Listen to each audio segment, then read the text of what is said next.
Good afternoon, Your Highnesses, Your Majesty, Excellencies, ladies and gentlemen. Thank you for being with us on this very important session about the Middle East. Meeting point or battleground? I'm honored to be moderating this session. My name is Mina Al-Uraibi. I'm the editor of The National based in Abu Dhabi, and The National is proud to be working with the World Economic Forum on this session. For this panel, I have an incredible lineup. His Highness Prince Faisal bin Farhan Al Saud, Minister of Foreign Affairs for Saudi Arabia, His Excellency Deputy Prime Minister of Foreign Affairs of Iraq, Mr. Fuad Hussein, and Her Excellency Kajsa Ollongren, Minister of Defense of the Netherlands, and His Excellency Minister Mohammed Al Assas, Minister of Finance of Jordan, and UN Special Envoy for Yemen, Hans Grunberg. Your Highness, I want to start with you. We have seen a simmering down of some of the conflicts of the region. There are moments of reconciliation, some conflicts remain. How would you assess this moment in the Middle East? Well, I'm going to choose to be very optimistic about this moment in the Middle East. And, the theme of this session, Battleground or Meeting Space, I think the Middle East is proving to be very much the meeting space of the world right now. We're in the intersection between East and West. We have clearly taken a decision to be a bridge for the East and the West, and there is a lot of positive activity going on in the region, even with some of the challenges that we continue to face. We have the Kingdom of Saudi Arabia, for instance, is the world's fastest growing economy in this year, but beyond that, what we are doing with our partners, among them, for instance, Iraq, Jordan here at the table, but others in working on interconnectivity, whether it's on electricity, whether it's building trade, investment, etc. There is a true spirit of cooperation building in the region, and I think that spirit of cooperation can be infectious and can also help to resolve some of the still existing differences and conflicts in the region and beyond. So, when we talk about our relationship, for instance, with some of our neighbors, we say, we always say we are focused on investing in our future, in building our developmental path and building a pathway to sustainable prosperity, not just for the people of Saudi Arabia, but for the people of the region. And that's why we want to work with everybody in the region in that direction. And the sense I get when I talk to my colleagues and when I talk to even people in business, etc., is that there is a real energy in the region. And that energy is, I think, noticed also by the wider international community. And that's why you see engagement from countries all over the world, from multinationals all over the world, trying to be part of that energy. So I think we are at a very important moment in our region, and I'm going to say a very optimistic moment for our region. Now, that optimism, as Your Highness said, is also built on the idea of projects, to have joint projects, to have things that allow us to have a future together. What projects are you most excited about that make you optimistic?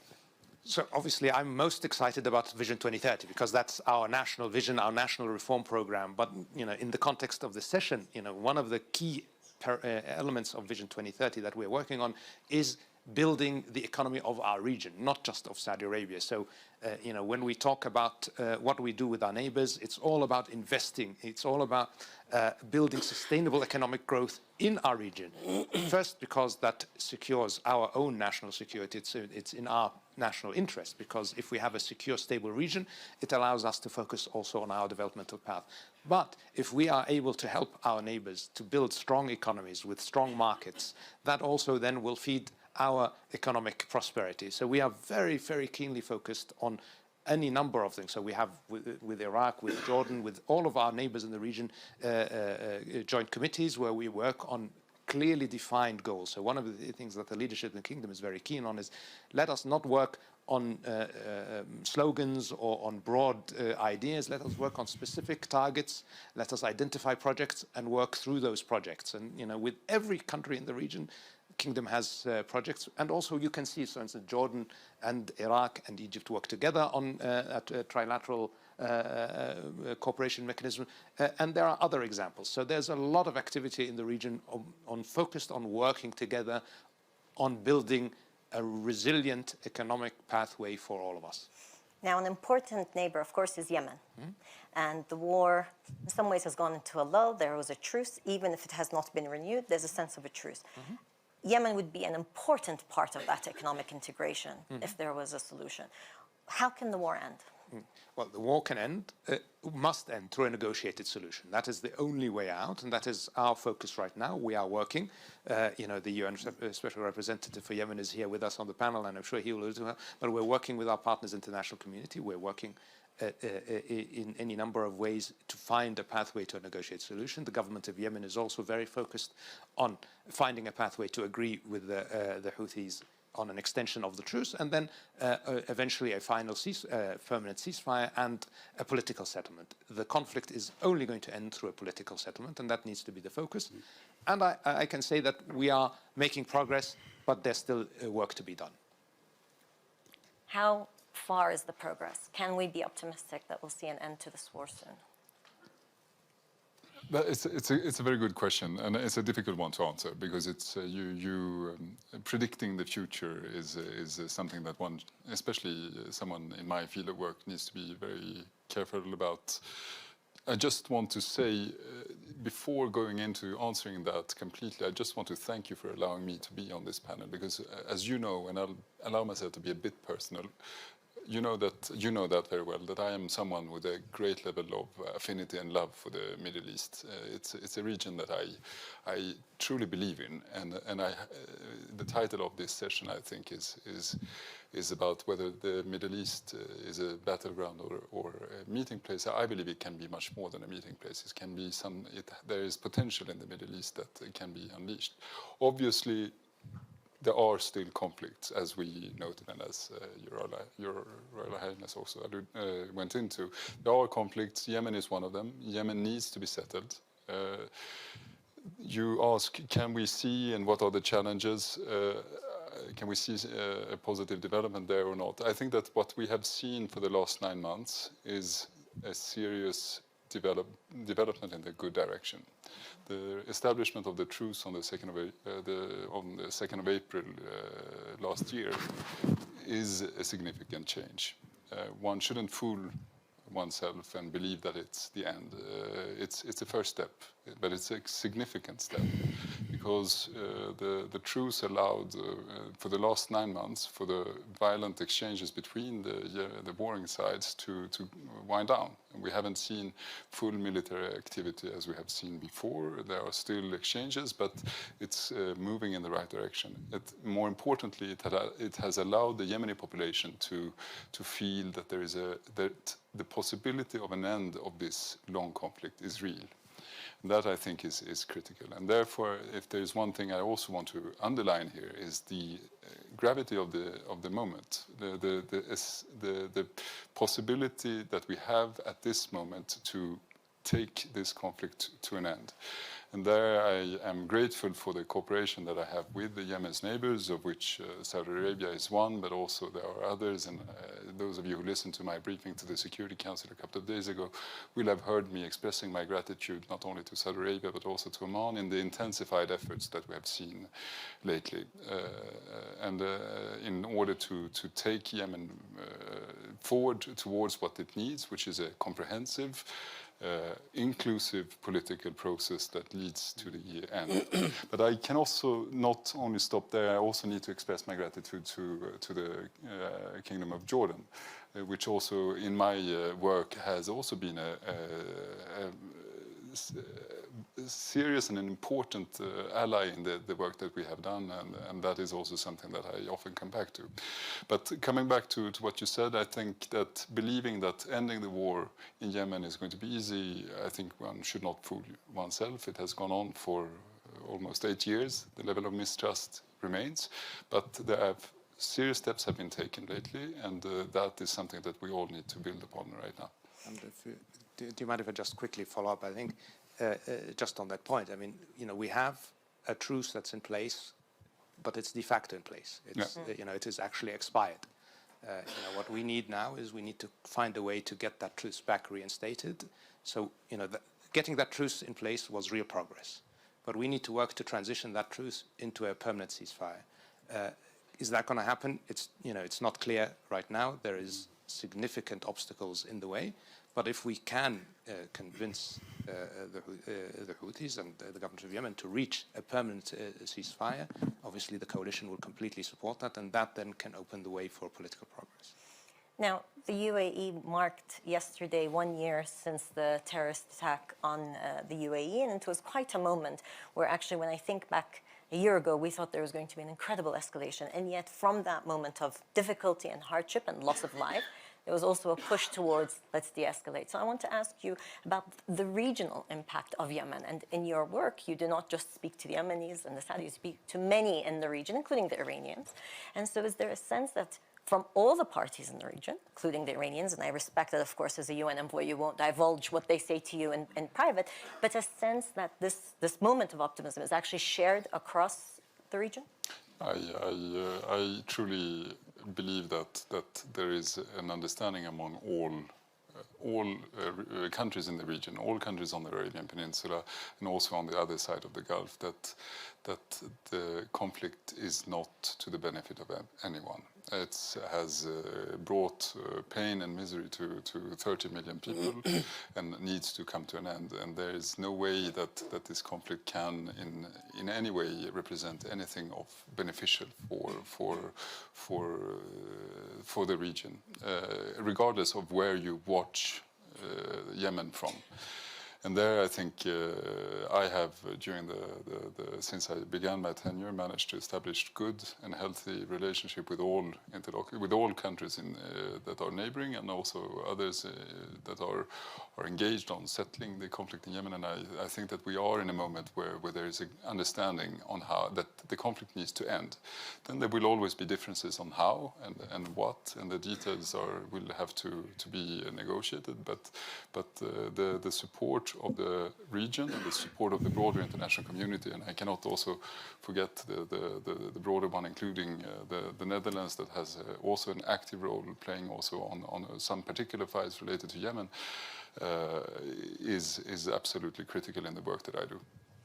So I want to now change focus and look at Iraq.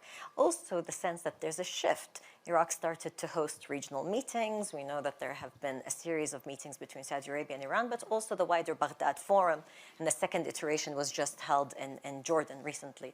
So, Your Excellency, I want to ask you about Iraq's regional role, but also how it's building its foreign policy, continues to build its foreign policy at a time when neighbors still cause difficulties.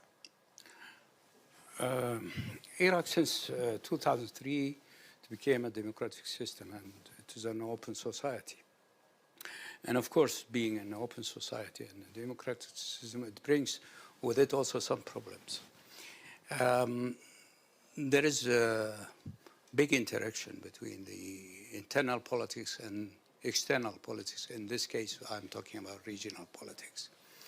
To deal with the internal politics and sometimes conflicts within the Iraqi society, Iraqi politics, we were thinking how we can manage this.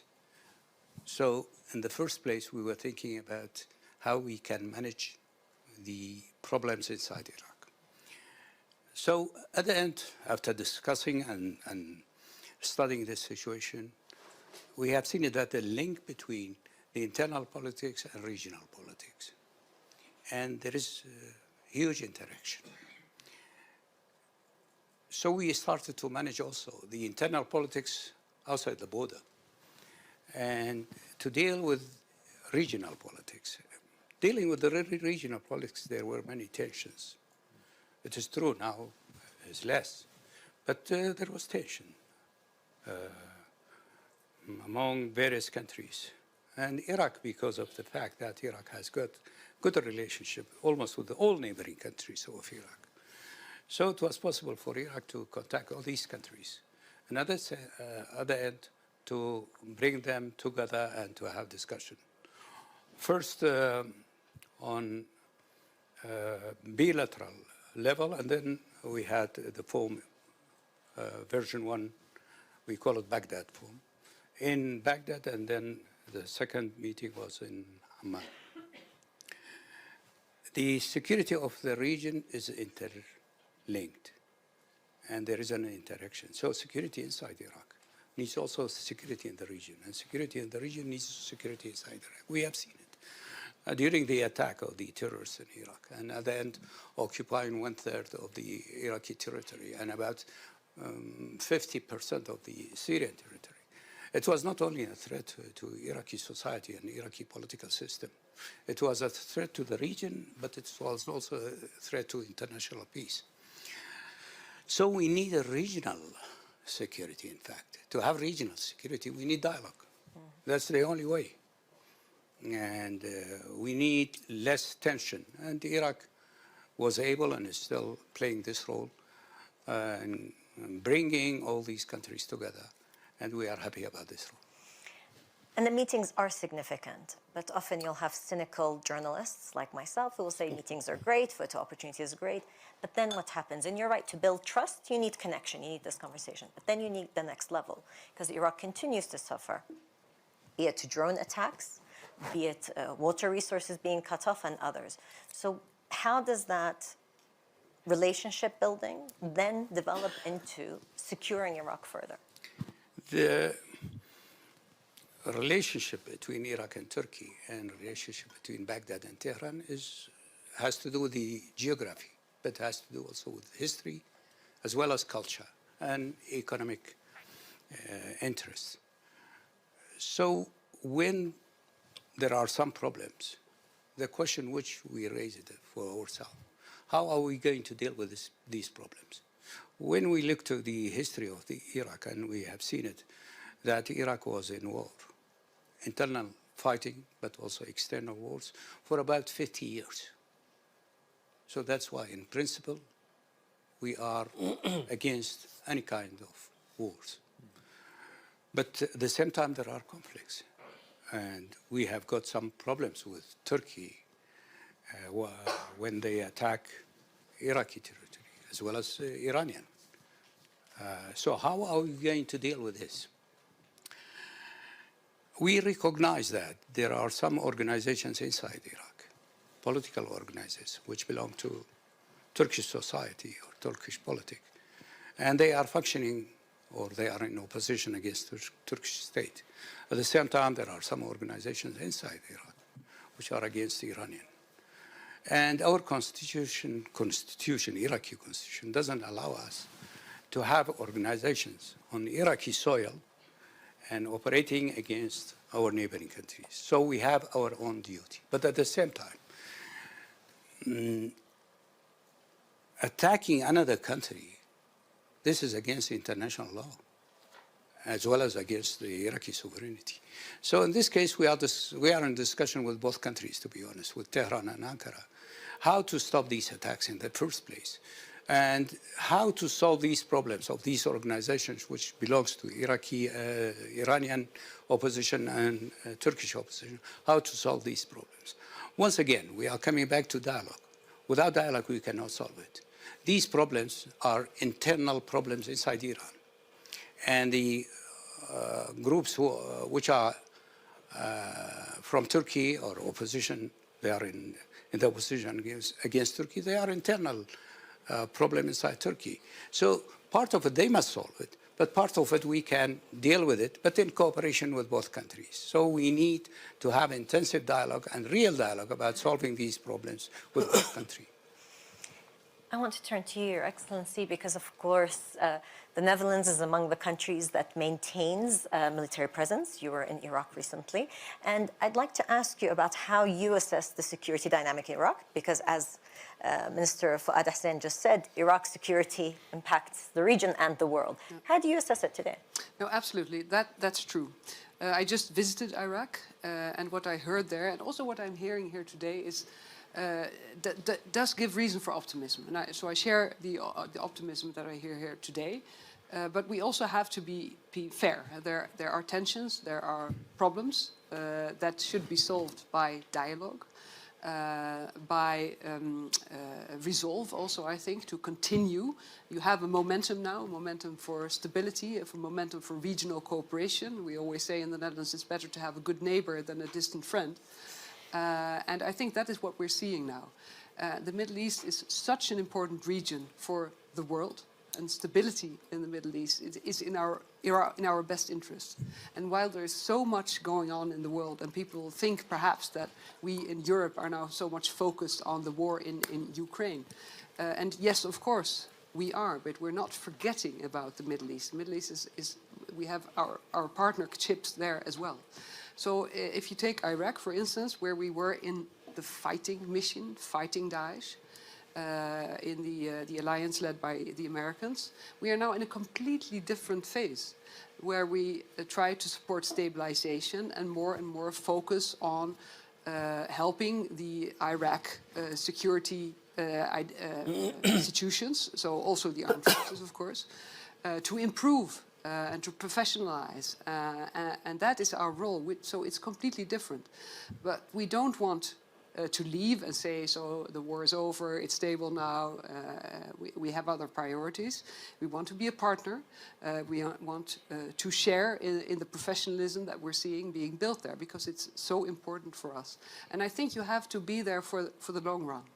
Yeah. It's not up to us. Of course, it's up to Iraq and Iraqi authorities how this cooperation is taking form and how long we will continue the cooperation.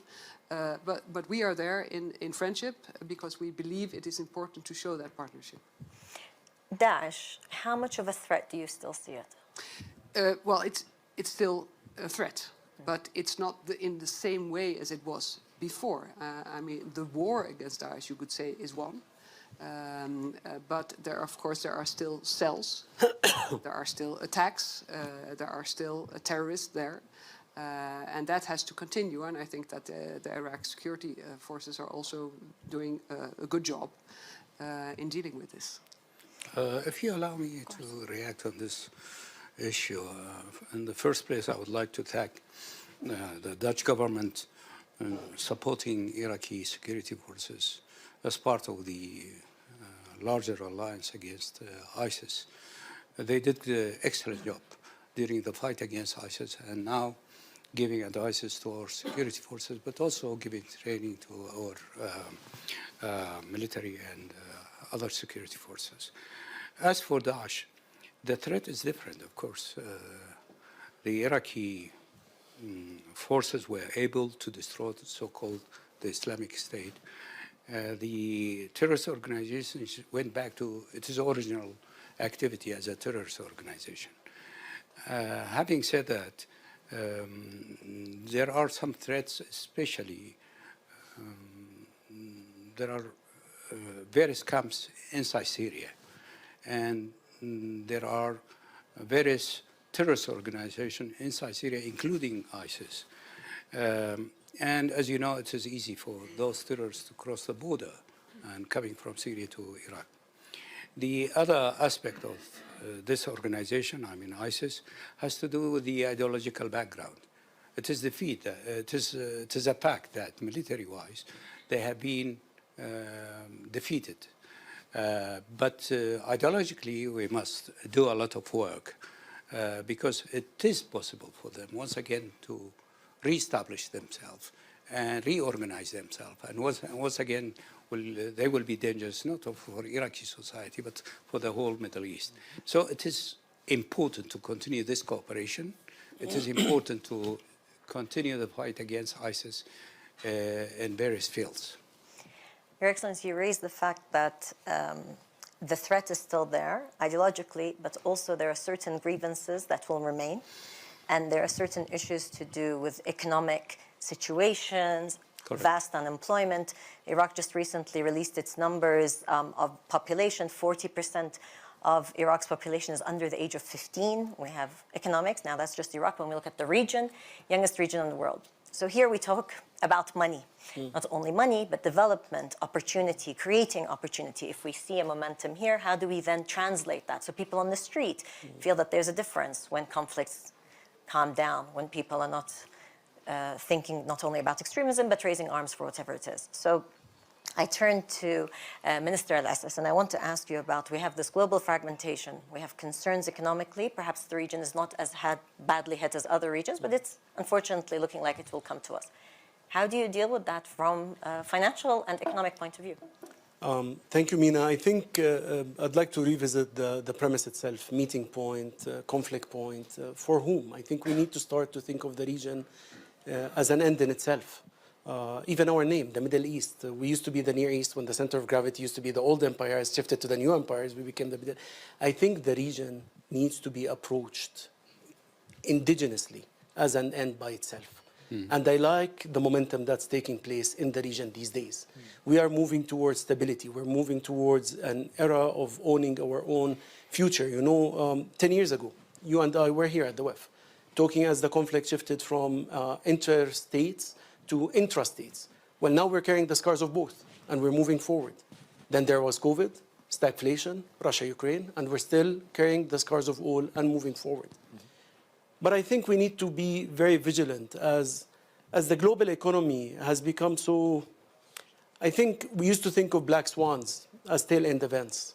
Well, now they're the norm. We've gotten 3 massive shocks back-to-back economically, globally, which we're still witnessing.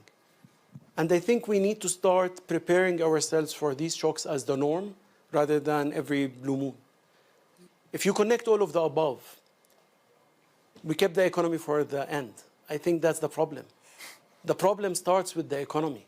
The challenge in the Middle East is an economic challenge as much as anything else, and that's translating into a political fragmentation. As a Minister of Finance, through the era of COVID, stagflation, and what have you, my focus is macro stability. And we used to always think that macro stability will yield micro stability as a byproduct. I think there lies the fault.